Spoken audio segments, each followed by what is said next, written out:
Hello, wonderful patrons and fellow fungi enthusiasts. Welcome back to the Mushroom Network. I'm Nova Mycelia, and I am thrilled to share some exciting news about our evolving journey through the captivating world of mycology. As many of you know, our mission at the Mushroom Network is to explore and celebrate the fascinating universe of fungi while making mycology accessible to everyone. Today, I'm delighted to announce a dynamic new addition to our content, a mini-series we're calling TMN Myco Deep Dives. These short, engaging audio segments will be perfect for those of you just starting your mycology journey or anyone eager to dive deeper into specific topics. Each Myco Deep Dive will last between 8 to 20 minutes, allowing you to absorb valuable insights quickly and easily. Think of it as your gateway to fungal wisdom, a chance to explore the depths of fungi knowledge like never before. Alongside each Myco Deep Dive, you'll find an exclusive treasure trove of resources to deepen your fungal fascination. Our comprehensive articles will captivate you with rich details, practical tips, and spellbinding stories that bring these mycological marvels to life. What's more, we've curated additional resources to fuel your curiosity, providing a gateway to further explore the captivating topics that ignite your passion. Simply visit the description to uncover these valuable links and let the mycological adventure unfold. As you embark on this extraordinary journey into the world of mushrooms and mycelium, we invite you to embrace your inner mycologist and join us in unlocking the secrets of the fungal kingdom. Prepare to experience the mysteries and wonders of fungi like never before, and expand your mycology knowledge in a way that's truly unforgettable. Don't miss your chance to dive deep and discover the incredible realm that awaits you. We understand that the world of mycology can feel overwhelming, especially for beginners. With Myco Talk, the Deep Dive series, we're breaking down complex topics into bite-sized, digestible pieces. Each episode will be packed with essential information, practical tips, and a sprinkle of wonder, making it easier than ever to learn about the magic of mushrooms. As for the enigmatic Zach Gilman, he's deep into the Mycoverse in the Sporia Nebula system, where he's been uncovering hidden gems and unearthing exciting discoveries on Grim Sea Cap, a moon that orbits the massive gas giant Dipalacaplis. And Zach is eager to share his findings with you once he returns from the deep space exploration in the Mycoverse. In the meantime, let me introduce my co-hosts, Myco and Mira. Together, they form a dynamic duo that is incredibly inquisitive and ready to guide you through the fascinating realm of fungi. With Myco's expertise in fungal ecology and Mira's passion for mycological research, they embark on various mycological deep dive journeys to illuminate the mysteries of mushrooms and share fascinating discoveries with you. As for the future of the TMN podcast, the TMN podcast will continue to thrive, showcasing various unreleased segments from our captivating Myco Deep Dives series. After each podcast episode, we'll share individual Myco Deep Dives videos, offering an in-depth exploration of specific topics from fresh perspectives, supplementing the broader discussions found within the podcast. By providing both the wide-ranging conversations and focused examinations of various mycological subjects, we aim to create a comprehensive learning experience. Furthermore, we continue to unveil new mushroom music releases, infusing our educational journey with a melodic rhythm that enhances your learning experience. As we shift and mold the Mushroom Network to meet the growing demands of our mycology community, we are dedicated to providing you with more efficient and exciting methods of content delivery. Together, we're embarking on this adventure to celebrate the wonders of fungi, expand our knowledge, and deepen our connection with nature. So whether you're a seasoned forager or just starting, there's something here for everyone. Get ready to dive deep with us, and remember to get outdoors and enjoy the beauty of nature. Stay curious, stay inspired, and let's explore the magic of mushrooms together. Welcome to Myco Talks, the Deep Dive series.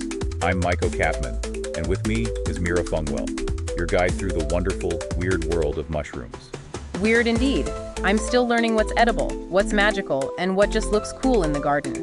That's the beauty of Myco Talks. Whether you're here for the science, the foraging, or just the fun, we've got something for everyone. We break it down so anyone can enjoy, beginners, hobbyists, or even the mushroom gurus who think they've heard it all. And if we go too deep, don't worry. Nova Mycelia will pop in to keep us on track with expert advice. Hi there. So let's dive in. Okay, so get ready because we are diving into the world of mushroom cultivation. And I have to say, learning that mushrooms aren't even plants, that kind of blew my mind. It is pretty wild, isn't it? They're in a whole different category, the fungi kingdom, completely separate from plants and animals. Which I guess explains why I can never keep those little supermarket basil plants alive. But I'm strangely optimistic about growing mushrooms at home. So if they aren't plants, how do they even grow?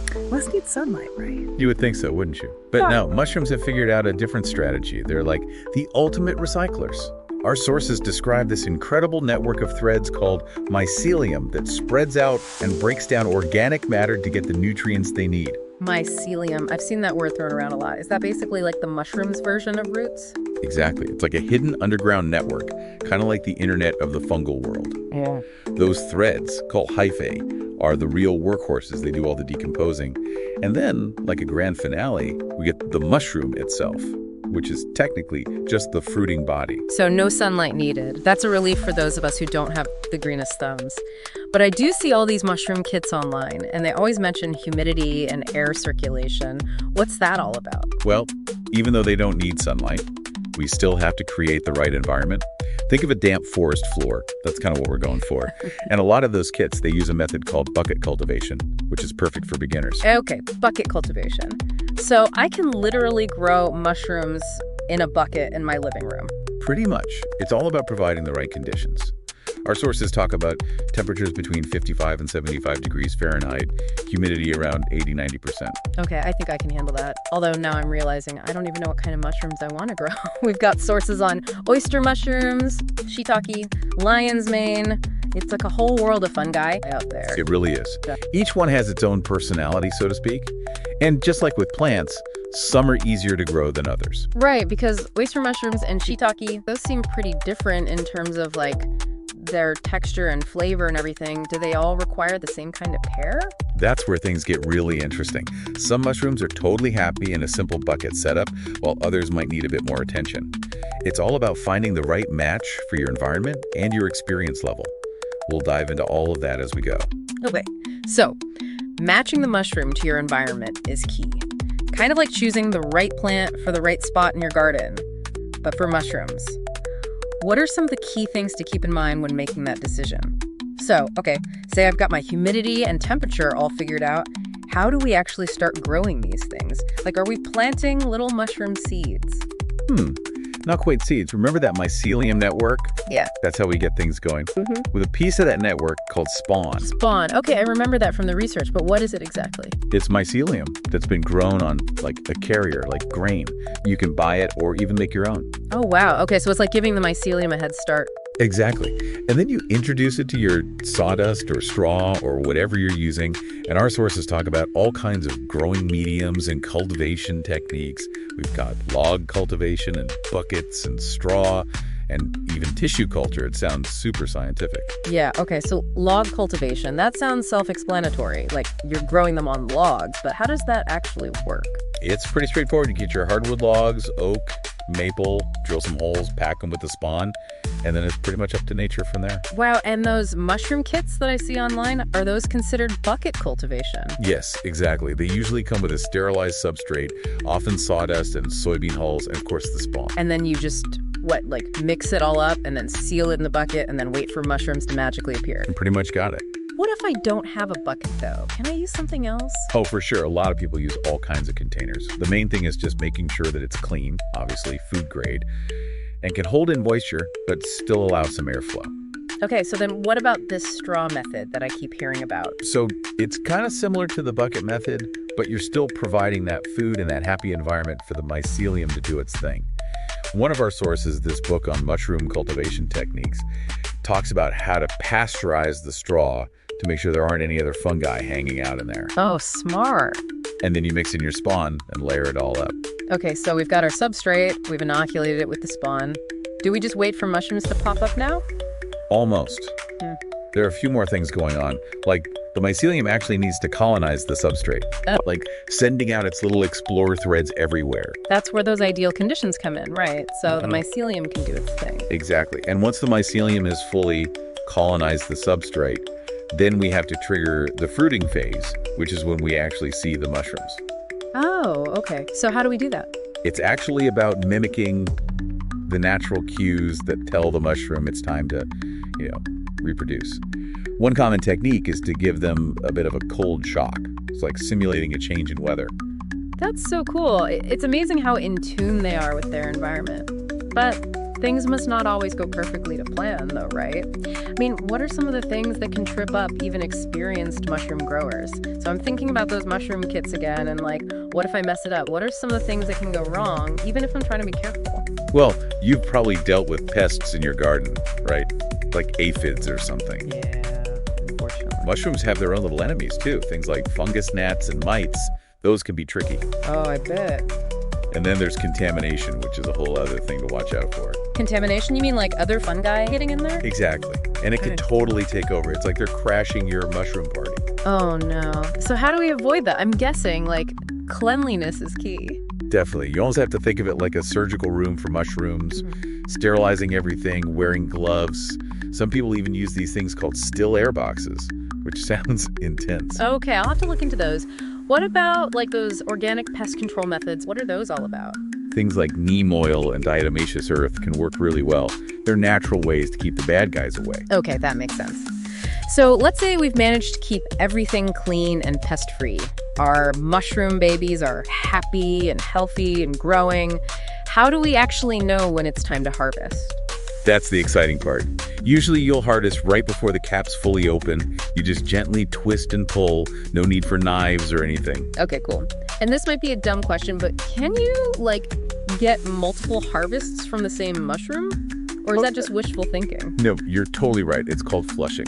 You can often get a few flushes from a single setup, which basically means multiple rounds of harvesting. Wow, that's amazing. It's like they just keep coming back for more. Yeah. So let's say we've got our harvest. What do we actually do with these mushrooms? Well, fresh is always best. Soups, stir fries, you can even blend them into smoothies if you're feeling adventurous. And drying is always a good option if you've got a lot. Dried mushrooms last forever. Right. And they add so much flavor to dishes. I also read something about the medicinal benefits of mushrooms. Is that a real thing, or is that just a myth?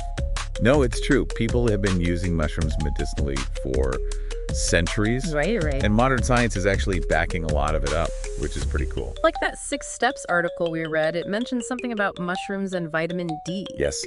Some mushrooms can actually produce vitamin D when they're exposed to UV light. So are you telling me I could, stick my mushrooms under a sun lamp? Exactly. Yeah. Or just put them out in the sun for a bit. It's a natural way to boost their vitamin D content. And some studies have even shown they can provide more than your daily requirement. It's pretty amazing. Okay, wow, that is really amazing. And then there's lion's mane, which was linked to brain health in our sources. Right. It contains these compounds that can protect the brain from damage. It's like having a mini pharmacy right there in your kitchen. And the best part is, it's such a sustainable way to grow food. We can use things like coffee grounds and sawdust that would have just ended up in the landfill. Right. It really makes you think differently about food waste. I know, it's really incredible. So we've learned that mushrooms aren't plants. They can grow in the dark. They have all these incredible benefits. They're delicious. Oh, right. And they're delicious. Don't forget delicious. But seriously, this has been eye-opening. I'm starting to think that homegrown mushrooms could be like the new houseplant. I think you might be right. It just seems like the perfect time for people to discover the magic of mushrooms. I totally agree. Well, that's about all the time we have for today, but we've just scratched the surface of this fascinating world. Hopefully you're feeling inspired to try growing some mushrooms of your own. And who knows, maybe homegrown mushrooms will be the new sourdough bread. As we conclude our myco deep dive into this fungal topic, I can't help but feel excited about what comes next. Yes. The mycological universe is vast and mysterious, offering a wealth of intriguing subjects for us to explore. Indeed, and our next deep dive promises to be just as captivating as the last. Are you ready to embark on another exciting adventure into the world of fungi? Of course, Mira. Let's continue our mycological odyssey and bring our myco listeners along for the ride. Yeah, all right, let's get on with it. We're going to be exploring something pretty wild today. Mushrooms, art, and the connections between them. It's a fascinating area, really. People see the words mushrooms and art, and they immediately think like those super colorful, kind of trippy visuals. Oh, totally. Like, yeah, that whole psychedelic art thing. Exactly. But it goes way deeper than just like recreating hallucinations or whatever. You're saying there's more to it. From the research you gave me, it looks like we're going to be talking about how these mushrooms, specifically, what were they called again? Psilocybin mushrooms. Right, psilocybin mushrooms. So we're going to be talking about how they've actually influenced art, like in a historical context, but also like on a neurological level. Exactly. And one of the articles you shared actually breaks down the neuroscience behind it all. It talks about how psilocybin, the psychoactive compound in these mushrooms, it directly affects our brains, like literally changes how we perceive stuff. Okay, so break that down for me a bit. I get that it messes with your brain, but how does that turn into like the visual elements you see in a lot of psychedelic art? You know, the crazy colors, those patterns, and like even that whole thing where senses get mixed up. What's that called again? Synesthesia? Synesthesia, yeah. It's wild, right? Basically what happens is psilocybin kind of messes with the boundaries between different parts of your brain that process senses. Yeah. So instead of, your senses being all separate and organized, they start to like overlap and blend together. So you're saying that people start to like hear colors or see sounds, and that's what these artists are trying to put into their art. Exactly. It's like they're trying to capture that neurological experience, to make it visual. So instead of painting just like what they see in the real world, they're painting what's happening inside their heads, their brain, on mushrooms. Exactly. Like take Alex Gray's work, for example. You included his painting, Net of Being. Oh yeah, I remember that one. Super detailed. It's almost like looking at an anatomy chart, but like way more intense. Right. So Gray's known for these intricate depictions of the human body, right? Yeah. But he combines that with these really vibrant, kind of flowing patterns that a lot of people interpret as representations of mycelium networks. Okay, and remind me, mycelium is? Mycelium is that network of like fungal threads that grows underground. They connect trees and plants, and they help them communicate and share nutrients. Right, so Gray's using these networks as a metaphor, basically, like to show how everything's connected, not just in our bodies, but like in all of nature. Got it. That's just the mycelium, right? The way he uses color in that painting, it's like he's showing how your consciousness just expands outward.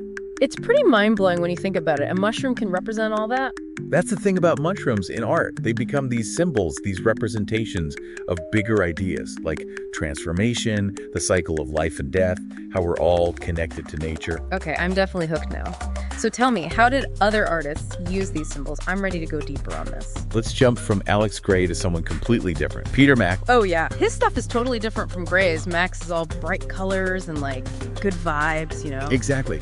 And his work really captures what psychedelic art meant in the 60s and 70s, during that whole counterculture movement. Because back then it wasn't just about the art itself, right? It was connected to like bigger social changes, right? The Vietnam War, the civil rights movement, the environment. People were questioning everything. So like taking psychedelics and making psychedelic art was a way to challenge the way things were. Totally. And Max's art, with those bold colors and playful images, it really captures that energy. And he used a lot of mushrooms, right? Like, they're often right in the middle of everything. Exactly. And for him, mushrooms represent that possibility of, like, transforming yourself, of seeing things in a whole new way. So it's not just a decoration, it's a symbol of, like, a shift in thinking, a desire for change. Exactly. So we've got Gray exploring those connections between everything, Max capturing that countercultural energy, and then there's Brian Froud, who takes us in a completely different direction. Right, he's the fairy and goblin guy. I remember those images you sent. Mushrooms were like gateways to these magical worlds. Exactly. He taps into this ancient idea that mushrooms are like between worlds. They have that magical kind of spiritual power. Which makes sense because a lot of cultures use mushrooms in their spiritual practices, right? Absolutely. So for Freud, mushrooms aren't just about personal transformation. They're like a bridge to something bigger than ourselves. And he always paints them in these amazing natural environments. Like they're part of the earth, the cycle of life and death. Which is interesting because it brings in the ecological side of mushrooms. Like how they break things down, how they help things grow. So we go from the brain on mushrooms to mushrooms in nature. It's crazy how much meaning they have. And that exploration of like different states of being, the mystical stuff. Yeah. It's not just in those fantastical images either. Mighty Klarwein captures that otherworldly feeling but in these super detailed landscapes. His work is like walking into a dream. He did some famous album covers too, right? Yeah, Miles Davis, Santana. Klarwein's art is full of these like swirling images, almost like hallucinations. It's like he's making those psychedelic visuals real, something you can almost touch. Right. And his art, like Gray's, Masters, and Frode's, shows us that psychedelic art is about more than just pretty colors. It's about seeing things differently, about questioning what's real. It's crazy to think about how these artists, weren't just trying to paint what they saw, right? It was like they were trying to paint, ideas and feelings. Yeah, and a lot of these artists, particularly those drawn to psychedelia, were really interested in exploring those hidden parts of ourselves. Like dreams, the subconscious, spirituality, stuff that's hard to, put into words, but art can kind of hint at. And that's what makes art so powerful, I guess. It can make you feel things that you don't even have words for. Totally. And what's interesting is that we're seeing this resurgence of interest in psychedelics today, for therapy and stuff. And with that, we're seeing artists finding these new ways to show those altered states and what they mean for how we understand our own minds. So it's gone beyond just trying to recreate the visuals of a trip, right? Exactly. It's more about themes of healing, growth, that search for meaning. Which, it makes sense when you think about how some cultures have used mushrooms in their spiritual practices for centuries. Right? Oh, absolutely. They use them to heal, to connect with something bigger than themselves. And now artists are drawing on that ancient knowledge, using mushrooms to represent those same things, Transformation, interconnectedness, that search for meaning. It's this really cool blend of old and new, ancient symbols meeting modern art. Right. And we can't forget about how technology plays into all of this too. With digital art and everything, artists have even more ways to show those really fluid, complex psychedelic experiences. Oh, for sure. 3D stuff, animation, even VR. They can actually put you right into those trippy worlds they're creating. It's kind of wild when you think about it. It's technology is finally catching up to what these artists have been seeing in their heads for decades. I know, right? It makes you wonder, what's next? What'll psychedelic art look like as we learn even more about the brain and get even better tech? It's definitely an exciting time to be looking at all this, the art, the science, the whole thing about what consciousness even is. Yeah. And to think it all comes back to this, little mushroom. It's pretty amazing when you think about it. Yeah. So to everyone listening, we want to leave you with this. Think about how this all makes you see psychedelic art in a new light. Does it give you a deeper appreciation for what those artists were trying to do? And hey, maybe it'll even make you want to check out some of that art yourself. See those mushrooms with fresh eyes. Because, like we've seen in this deep dive, there's always something new to see, something new to think about when you really take the time to look a little closer. Totally. So until next time, keep exploring, and we'll catch you all on our next deep dive. All right, Myco listeners, we hope you enjoyed our deep dive into the fascinating world of mushrooms. If you have a particular mushroom topic that you'd love to see us explore in a future episode, we'd love to hear from you. That's right, Myco listeners. Your interests and curiosities are what drive our Myco deep dives. So, if there's a mushroom topic you're itching to learn more about, head over to themushroomnetwork.com/tips and let us know. We can't wait to hear your suggestions, Myco listeners. Together, let's continue to uncover the endless wonders of the mycological world. Thank you, Myco and Mira, for leading us on such an insightful and entertaining deep dive into the world of mushrooms. Your enthusiasm and expertise make each episode a captivating journey for our Myco listeners. And to all our Myco patrons and listeners, don't hesitate to reach out and suggest topics for future episodes. Your curiosity fuels our passion for exploring the mysterious and fascinating realm of mycology. It's time to switch gears and dive into some captivating tunes. I'd like to pass it over to Mycoverse Productions, where you'll explore the unique world of spore base, fungi music, and more.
underground kingdom can't be beat. Wake the mycelium, shake the ground.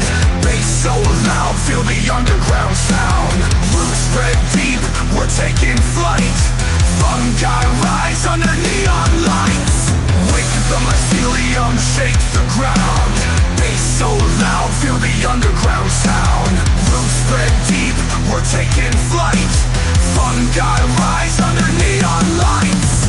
Bass thumping, cats are popping, feel the floor, it's non-stopping. Spark clouds drop, electric vibe, fungi kingdom come alive. Lucid spark connections glow, mycelium men taking control. From the dirt we rise up tall, under the club lights we rule it all. Bass kicks in, we break the mold, fungi power, feel it unfold. From the ground we rise and sing, drum squad hype, we on the brink. Wake the mycelium, shake the ground. Bass so loud, feel the underground sound. Roots spread deep, we're taking flight. Fungi rise under neon lights. Wake the mycelium, shake the ground. Bass so loud, feel the underground sound. Roots spread deep, we're taking flight. Fungi rise under neon lights.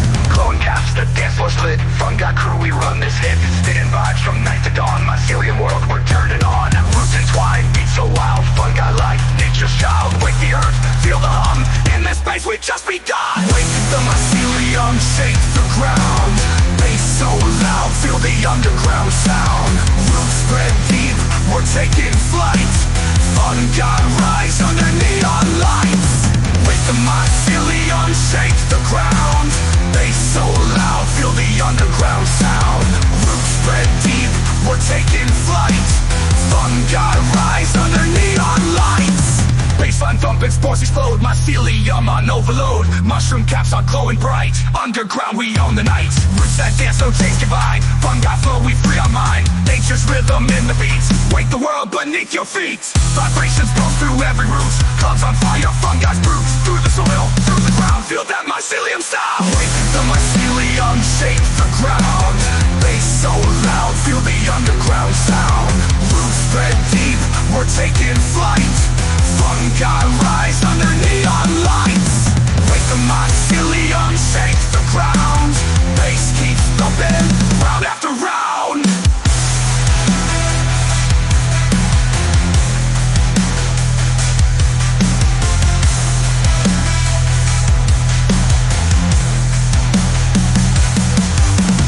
Tops are glowing, bass still flowing. Fungi world keeps on growing. From the dark, we take our crown. Mycelium kings, we own the town. Wake the mycelium, shake the ground. Bass keeps thumping, round after round.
Until next time, stay curious and keep exploring.